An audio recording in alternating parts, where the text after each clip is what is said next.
As devoted Trump trial watchers know, Judge Arthur Engoron said he hoped to release his ruling by today, Jan.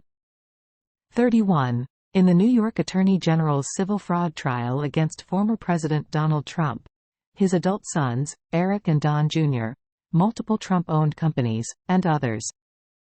And as we wait, I decided last night to take a closer look at the letter sent to Engoron by former federal judge Barbara Jones last Friday, when I was consumed with the verdict in another Trump civil trial, Jean Carroll's second defamation case.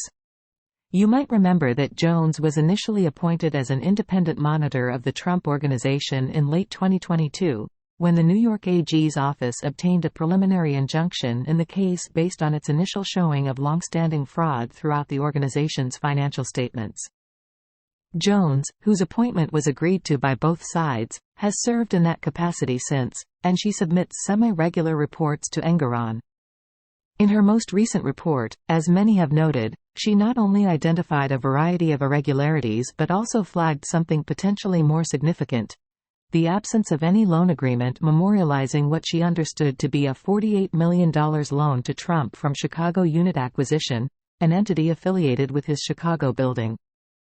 That loan, which reportedly was made in 2012, seems to have been repeatedly included among Trump's liabilities in his U.S. Office of Government Ethics required financial disclosures in 2018, 2019, 2020 and just days before leaving office in 2021. Yet in her letter, Jones noted that in her recent discussions with the Trump Organization, the company indicated that it has determined that this loan never existed. What's more, Jones' letter implies that Trump's present-day disclosures to the Office of Government Ethics are similarly flawed. Indeed, a review of Trump's 2023 Personal Financial Disclosure Report, which he filed as a presidential candidate in April of last year, reflects the loan as an existing liability, not an extinguished one. If the loan never existed, that means that Trump, while under a court-appointed monitorship, was lying to the federal government and misleading the monitor. What could this all mean?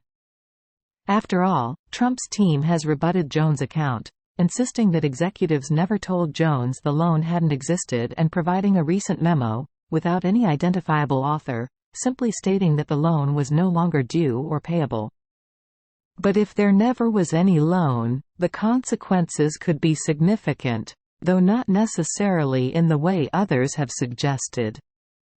Yes, if Trump received $48 million but never repaid it, that should have had tax consequences. But I am far more interested in how Engoron could be influenced by the discrepancies between how Trump has reported the loan and how he has documented it.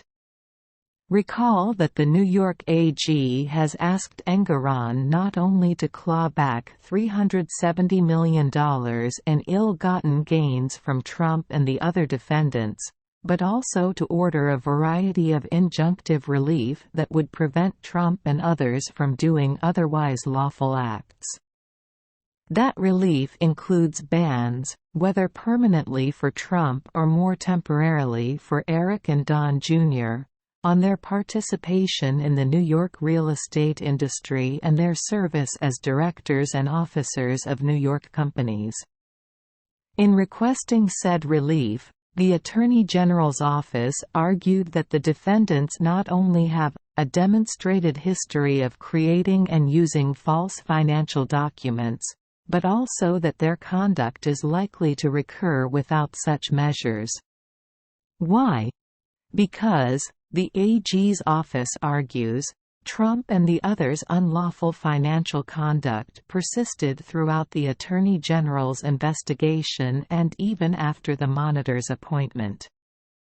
That Jones has uncovered what could be even further evidence of fraud, as recently as last year, could be the cherry on top of the sundae that Engoron serves Trump. Thanks for watching. Don't forget to subscribe, like, comment and share.